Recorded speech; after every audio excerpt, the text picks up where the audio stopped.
नमस्कार, मी राजश्री घेऊन आलेली आहे रुक्मिणी माता मंदिर द्वारका याबद्दल आपल्यासमोर काही महत्त्वाची माहिती.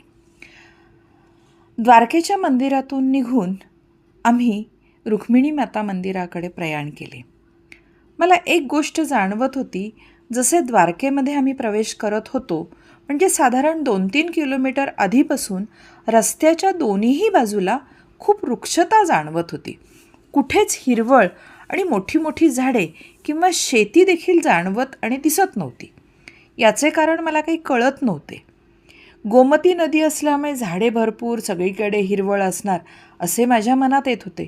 पण द्वारकेच्या आधीपासून खुरटी झाडेच मला जास्त दिसून येत होती. कारण काहीच कळत नव्हते. पण ज्या वेळेला मंदिराच्या पंडितजींना मी याबद्दल विचारले त्यावेळेला त्यांनी मला त्याचे कारण सांगितले, जे कारण रुक्मिणी मातेच्या मंदिराशी पण जोडले गेलेले आहे. ते एक महत्त्वाचे कारण म्हणजे दुर्वास ऋषींचा शाप.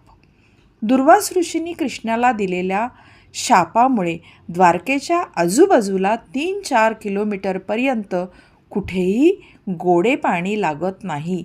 विहिरीवर कितीही प्रयोग केले तरीही तिथले पाणी हे खारेच पाणी असते आणि खाऱ्या पाण्यामुळे शेती होत नाही आणि म्हणून फुलझाडांचा, फळझाडांचा आणि शेतीचा अभाव द्वारकेच्या मंदिरापासून 3 किलोमीटरपर्यंत जाणवतो. आम्ही रुक्मिणी मातेच्या मंदिराजवळ पोहोचलो.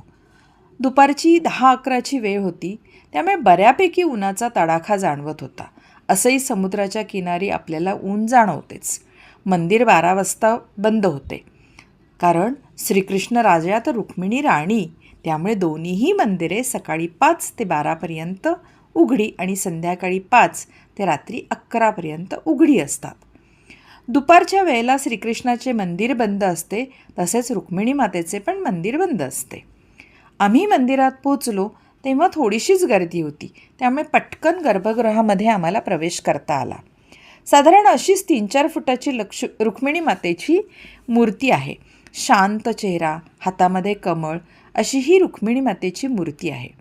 रुक्मिणी माता हे लक्ष्मीचे रूप आहे हे आपल्या सगळ्यांना माहीतच आहे. मंदिर छोटंसंच आहे. गर्भगृह त्या मानाने तसे छोटेसेच वाटले.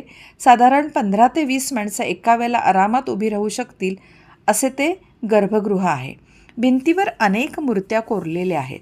आम्ही रुक्मिणी मातेचे शांतपणे दर्शन करून बाहेर पडलो.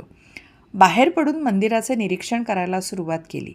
मंदिराचे शिखर एकदम टोकदार आहे आणि मंदिराच्या बाह्य भागावर